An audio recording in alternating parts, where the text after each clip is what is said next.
Bonjour à tous et bienvenue à ce tout nouvel épisode du balado Sport et Sciences. Je me présente brièvement, Charles Mathieu Lachaume, kinésiologue et aussi posturologue. Je vous rappelle que le balado Sport et Sciences est destiné aux athlètes, aussi aux parents, surtout aux entraîneurs et tout autre professionnel de la santé qui désirent améliorer leurs compétences dans le domaine des sciences du sport. Aujourd'hui, on parle d'un sujet très intéressant. On parle respiration et on parle aussi peut-être en récupération, comment on pourrait maximiser notre récupération via la respiration. L'article d'aujourd'hui a été publié dans le journal Applied Psychophysiology and Biofeedback, tout récemment au niveau du mois de mars. Donc, c'est un article qui est tout nouvellement sorti. Où qu'on voulait comparer 4 types de méthodes de respiration. Je vais vous les décrire dans quelques instants. Pourquoi aujourd'hui c'est intéressant? Vous savez, je ne sais pas si vous le saviez, mais on respire environ 20 000 fois par jour. Donc, c'est vraiment si la quantité et la qualité de ces respirations-là ne sont pas efficaces, on peut mettre un peu notre état psychologique dans un état peut-être de stress, d'anxiété, et aussi peut-être l'humeur pourrait en découler de façon négative si ce n'est pas efficace au niveau de notre respiration. Donc, on sait aussi que la respiration, c'est un mécanisme qu'on fait souvent, mais ça nous permet de vraiment mieux récupérer. Et aujourd'hui, on voulait comparer 4 types de méthodes de respiration. Respirer aussi, comme je l'ai dit précédemment, ça a un effet, c'est un peu dans les deux sens, c'est-à-dire que oui, si on respire mal, ça peut affecter négativement notre état émotionnel et cognitif. Et aussi, de l'autre côté, aussi notre cognitif et nos émotions vont peut-être altérer la qualité de nos respirations dans une journée. On sait aussi au niveau de la science que c'est assez utilisé au niveau de la psychothérapie. Je ne rentrerai pas dans les détails, c'est pas l'objectif du petit balado d'aujourd'hui, mais on sait qu'en psychothérapie, on utilise beaucoup les respirations pour régulariser les émotions et aussi pour améliorer la réponse face à un stress. Une mesure qui est vraiment couramment utilisée au niveau de la science, c'est le HRV. Donc, en français, c'est la variabilité de la fréquence cardiaque. En anglais, c'est le HRV, qu'on dit le HRV, Heart Rate Variability, qui est un outil vraiment super cool qu'on peut avoir via une application mobile qu'on met notre index devant la caméra. On peut avoir un score de ce HRV-là via une caméra. On peut l'avoir aussi avec des sangles, des cardiofréquencemètres, des choses comme ça, de type polar. Et aussi, le standard doré, le gold standard, c'est un peu un test d'ECG, un électrocardiogramme fait dans peut-être un contexte plus universitaire ou un milieu hospitalier. Dans le fond, ce critère-là, HRV, ça nous permet d'évaluer notre stress, notre régulation émotionnelle, aussi notre réponse du système nerveux autonome. Et on veut voir, dans le fond, que les HRV, à chaque battement cardiaque, il y a une onde un peu qui est fait par le cœur, une onde électrique. Et on veut voir un peu l'intervalle entre les signaux RR de 2 fréquences cardiaques au niveau de la variabilité. Donc, de questions pratiques, entre chaque battement, ça peut être une différence de 0,9 secondes, 1,15 secondes. Donc, le corps s'adapte tout le temps. Il y a une variabilité entre ces fréquences cardiaques-là. Dans le fond, aussi en résumé, plus grand va être votre score en HRV, en variabilité de la fréquence cardiaque, meilleur vous êtes en système plus parasympathique. Dans le fond, un système qui est parasympathique, qui est plus, vous êtes relax, vous êtes au repos, vous êtes dans un état plus de calme, de digestion, tout ça. Vis-à-vis un HRV, une variabilité de la fréquence cardiaque qui serait plus bas, vous êtes un petit peu plus dans le système sympathique. Donc, vraiment activé, nerveux, anxieux. Vous venez de faire un effort très intense en musculation. Donc, c'est un état un petit peu plus du système sympathique. Donc, on veut vraiment avoir, dans le monde idéal, un bon équilibre entre ces deux. On ne veut pas rester toujours dans le système d'alarme, dans le système sympathique. On ne veut pas non plus être trop bas en système parasympathique, qu'on est toujours très calme, très zen. Donc, c'est important d'osciller entre ces deux modes-là, parasympathique et sympathique. Et le HRV, la variabilité de la fréquence cardiaque, c'est un excellent indicateur pour voir est-ce qu'on est, en termes de récupération, est-ce qu'on récupère bien des différents stresseurs de notre vie, mais aussi de l'entraînement physique. Donc, on veut vraiment avoir un retour vers l'équilibre après un entraînement. Un peu plus technique, on appelle ça un RMSSD. C'est la racine carrée moyenne des différences successives entre les battements cardiaques.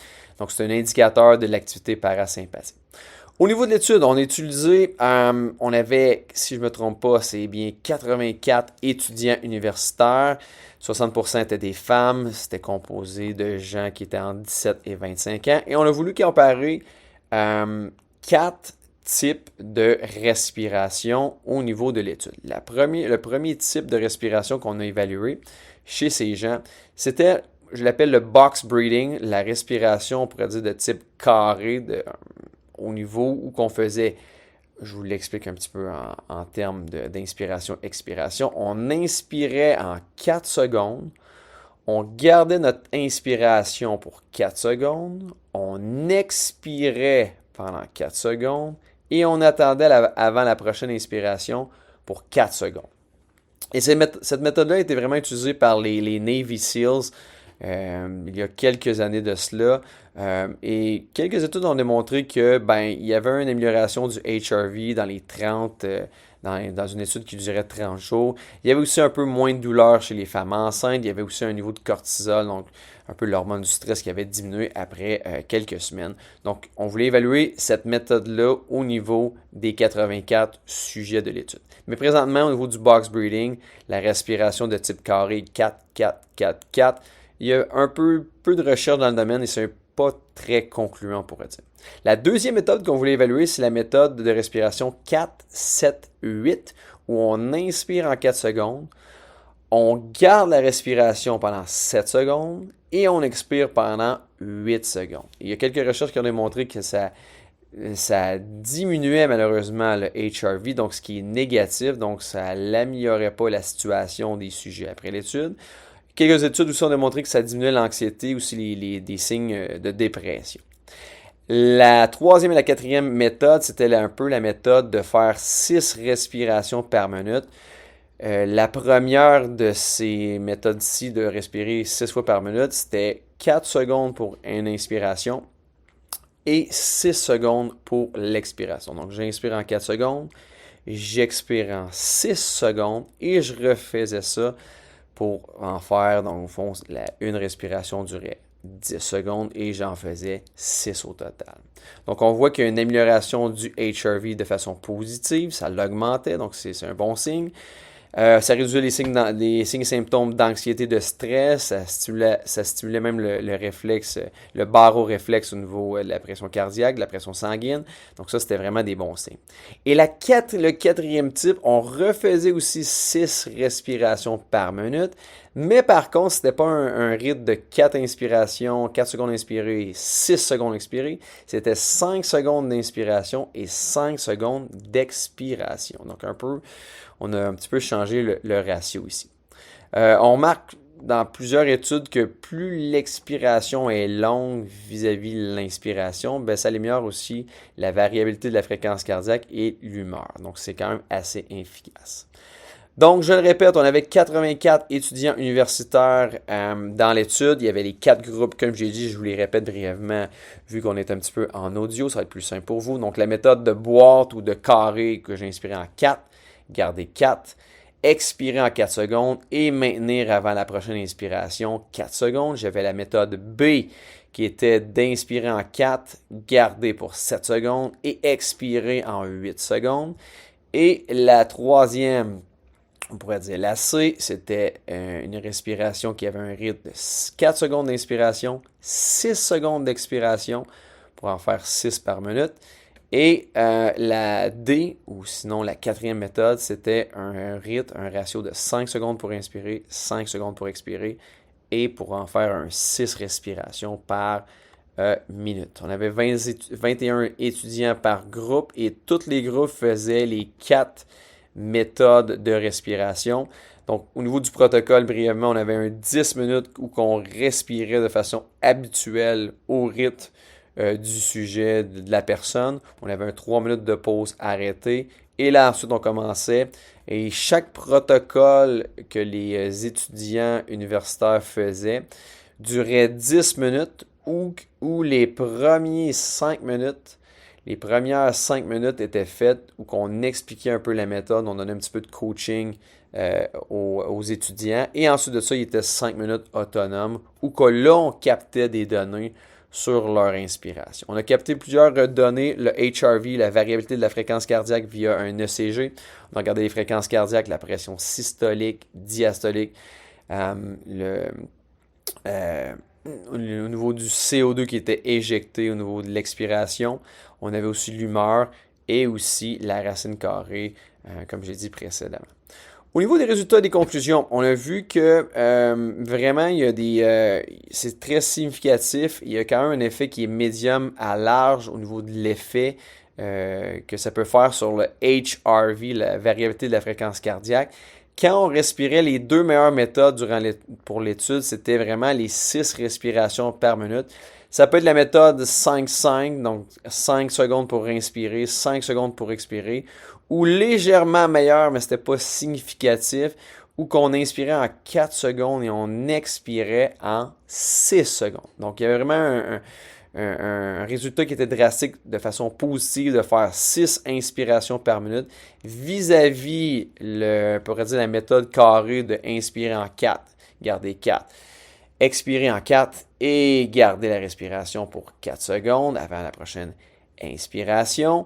Donc, qu'on faisait aussi la méthode 4, 7, 8. Donc, il y avait vraiment un petit effet. Donc, ce n'est pas vraiment les meilleures méthodes, ces deux-là que je viens de dire précédemment. Donc, il y avait aussi une meilleure régulation au niveau émotionnel avec les 6 respirations par minute. Par contre, il n'y avait pas de différence au niveau des 4 protocoles, au niveau de la pression artérielle entre les conditions. Donc, aussi, qu'est-ce qu'on peut voir? Donc, s'il n'y a pas eu de changement, on peut dire que aussi, ils ont seulement fait un 10 minutes, donc c'est très aigu. Malheureusement, on n'a pas eu l'étude longitudinale à long terme sur 6, sur 8 semaines. Est-ce qu'il y a un effet sur la pression artérielle? Est-ce qu'il y a un effet aussi? Il n'y avait pas aussi d'effet sur l'humeur. Donc, est-ce qu'il y a un effet sur l'humeur?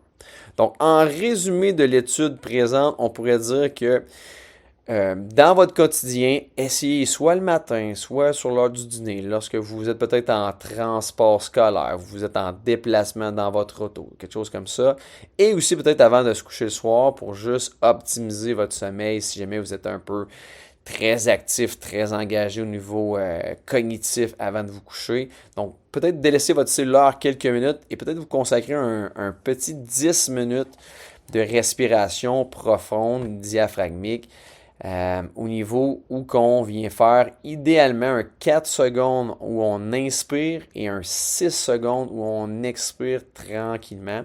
Et on roule ça de façon continue pendant un 10 minutes.